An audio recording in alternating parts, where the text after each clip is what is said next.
Hello, this is Archie Dunlop with Talking Astrology with Archie on Wednesday, June the 7th, 2023.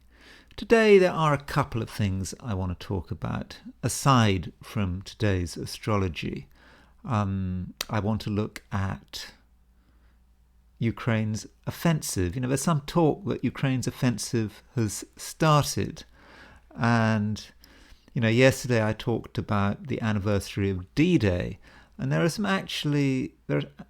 interesting astrological parallels between D-Day and Ukraine's supposed offensive. I'm not saying that the Ukrainian offensive is going to get anywhere. If you look anywhere outside the Western media, you'll see that actually things aren't really going too well for them. So we shouldn't have high hopes for what's going on in the Ukraine if we are a supporter of Ukraine. So that's one thing I wanted to talk about. I also wanted to return to the subject of Prince Harry, and I know it's getting really boring, but there is stuff to look at. He's going to court. I think yesterday, Tuesday, his first appearance in court. And so it might be a good idea to look at the astrology of the situation, to see what he's getting himself into. Anyway, so let's have a look at some charts. Okay, here we go. Okay, so let's look at the chart I showed yesterday, June the 6th, with D-Day landings. This was a glider assault just after midnight on June the 6th. What's interesting here is that, you've got Moon in Sagittarius trine Mars at 8 Leo, and it's just before a full moon. So let's now look at what was going on, say, yesterday, Tuesday, and perhaps the day before. We'll notice that, I suppose it's just after a full moon, but also look at Mars. Mars was at 9 Leo, so compare that. Mars was at 9 Leo on Tuesday. It would have been about, on Monday it would have been 9 Leo. So as this supposed Ukrainian offensive was starting, Mars was at 9 Leo, and it was close to the anniversary of D-Day. So, there's, go back to D-Day. You'll see Mars was at 8:20 Leo. So perhaps just as Mars was moving over the D-Day Leo, that's when this supposed offensive started.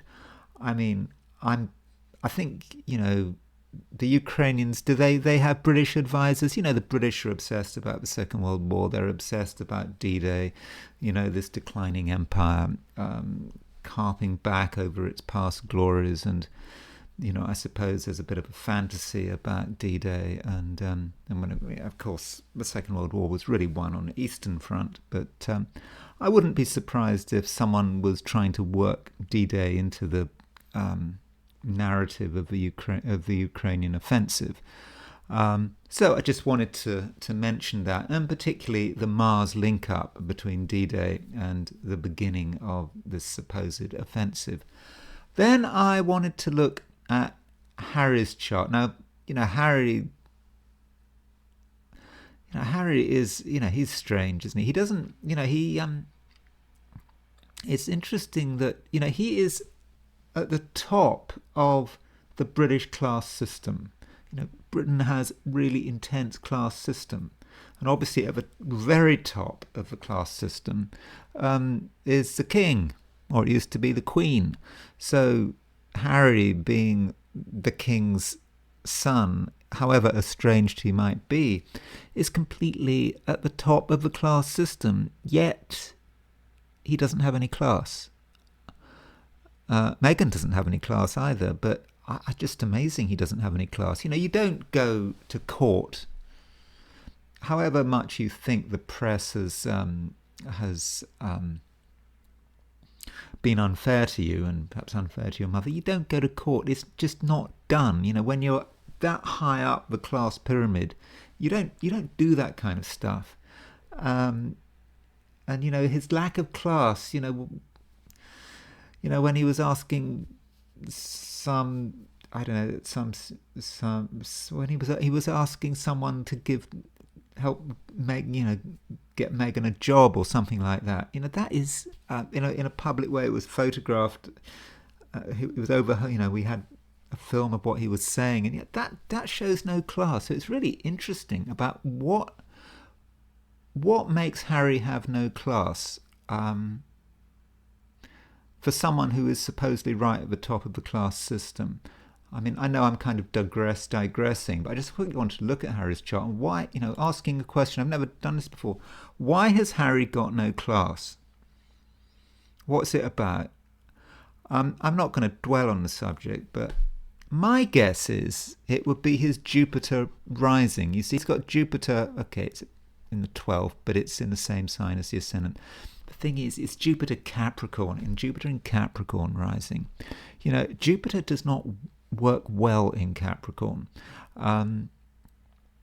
Jupiter's supposed to be the planet about vision, and you put it in Capricorn and it's just totally focused on material stuff, money, and things like that. People like Harry at the top of the class pyramid should not be thinking about money, and that kind of stuff, and maybe that's why he has no class. But I just find this really strange. Now, as far as his meetings with the press are concerned,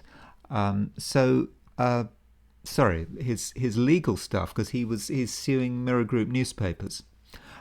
So what's actually going on there? Just do a quick by wheel. We'll put Harry in the middle, and we'll put yesterday's planets in there. So what's actually going on at the moment? Now, for Harry, there has recently been a conjunction between Mercury and Uranus. There you see, yesterday, Tuesday, you had Mercury at 22 Taurus, Uranus at 20 Taurus, and that's right on Harry's moon. So he's got a Mercury-Uranus conjunction on his moon.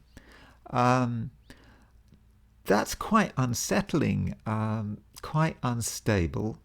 It may incline him to say things that he later regrets. So possibly that's not such a good thing to having Mercury-Uranus on his moon. Notice also, by the way, that Harry, his IC, the bottom part of his chart connected with the home, is at 17 Taurus. So recently he's had Uranus on his IC. His basic concept of grounding and home has been torn to shreds by Uranus. There's been, a real earthquake has happened, I think. But right now he's being further destabilized by that Mercury and Uranus on his moon. At the time he's taking Mirror Group newspapers to court, which it doesn't seem to be a very sensible thing to be doing. I suppose transiting Venus. Venus has just gone into Leo, so it's square his Pluto. I suppose normally your Pluto isn't such a big deal, but if you're Harry and you're the king's son, maybe Pluto's more important. That's when these outer planets start to cut in. So Venus square his Pluto may be making him feel rather tense, and that that's, as I said, that's not great. But as far as his court stuff is concerned, I would have said that it's the Mercury-Uranus conjunction hitting his moon, which is probably not advisable. So as far as today's planets are concerned, it is Wednesday, June the 7th, 2023. So what is going on? The moon is moving through Aquarius. You can see it's just gone into Aquarius. And so the moon in Aquarius, it's not the most emotional, touchy-feely place for the moon to be. It's quite reserved, doesn't want to get involved in emotional complications. Yet this moon in Aquarius is making opposition aspects to Venus and Mars. So there's a bit of anger is building up, a bit of instability. Notice that the moon is, just separating from a conjunction of Pluto. So you've got moon conjunct Pluto, opposition, a conjunct between Venus and Mars, and of course we've got Jupiter making on the T. So it's a time when people on one hand are trying to keep a tight grip over their feelings, not show too much emotion, but circumstances may force us to just get angry, and not much we can do about it. We just don't have the understanding of what's going on emotionally. We can't deal with it in a sort of natural way, so we get this huge sort of clash, and we realize how stubborn we can be, and that could cause real difficulty. Also, Mercury, planet Mercury is causing some problems. Now you can see there's Mars, there's Saturn, and Mercury is actually conjunct the Mars-Saturn midpoint. So what does that mean? Well, as I say, Mars-Saturn is about death, it's about delay, and with Mercury conjunct the Mars-Saturn midpoint, some of us might be having some really disturbing thoughts. I mean, that doesn't mean to say anything bad is going to happen because of disturbing thoughts. We all have disturbing thoughts, but, thoughts that might be very negative, thoughts about how bad things can be. We might be thinking about death. We might, want to hang out in graveyards, that kind of thing. What is it? I think the only Shakespeare play I did at school, I mean, I've read a few since, but Richard II, I think Richard II, the only line I can remember from that play is, "Let us talk of graves and worms and epitaphs." And maybe Mercury on the Mars-Saturn midpoint kind of reflects that, and we might want to be grim and dwell on the negative and perhaps think about death and all that kind of stuff.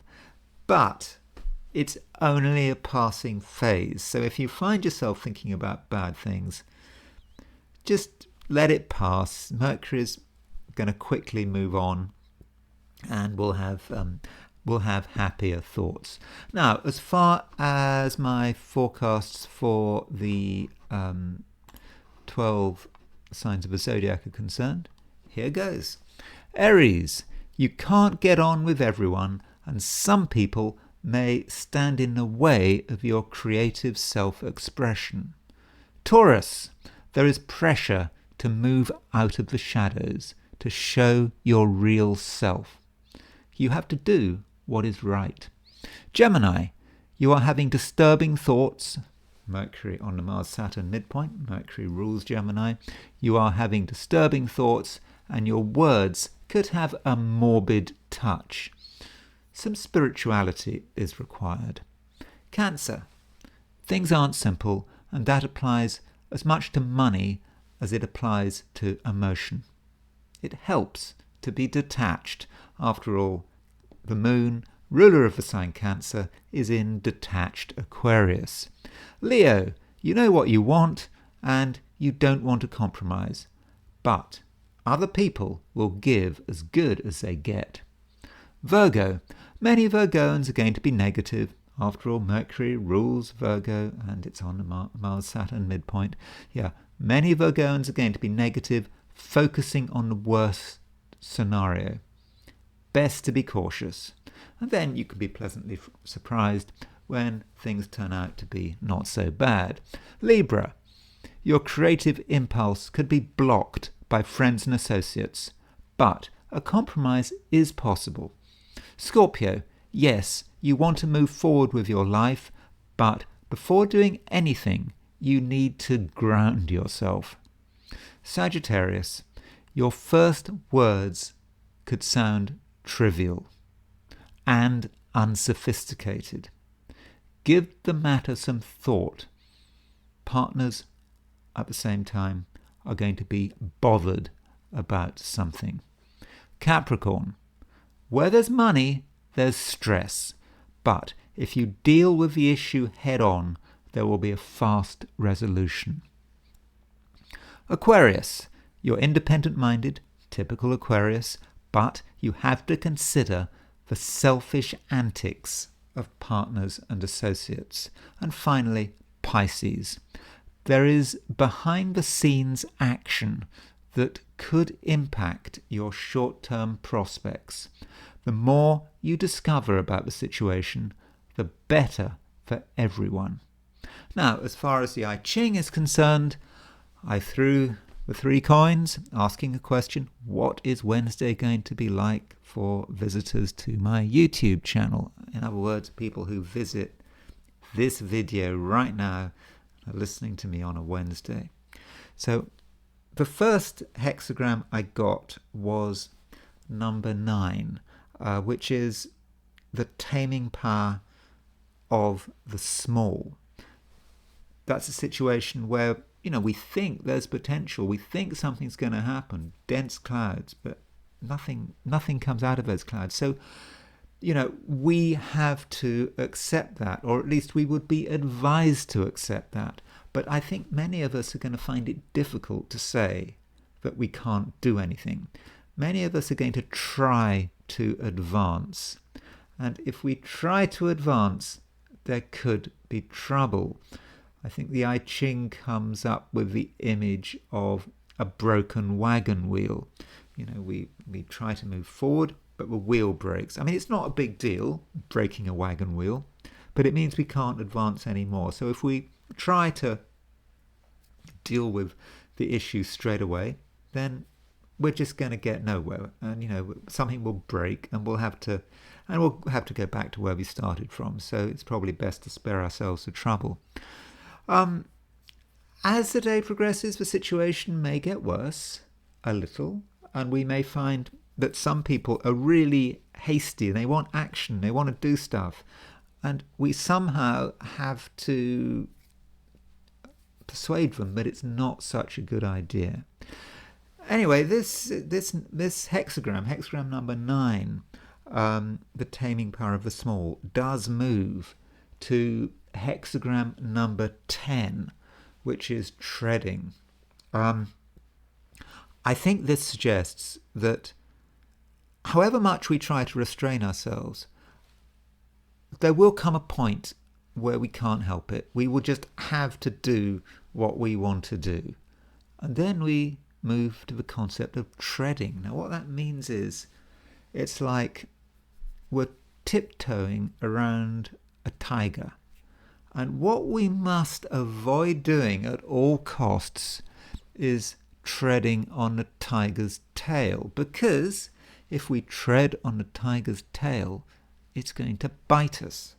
But there is the possibility here that if we're really clever, really careful, we can somehow avoid treading on the tiger's tail.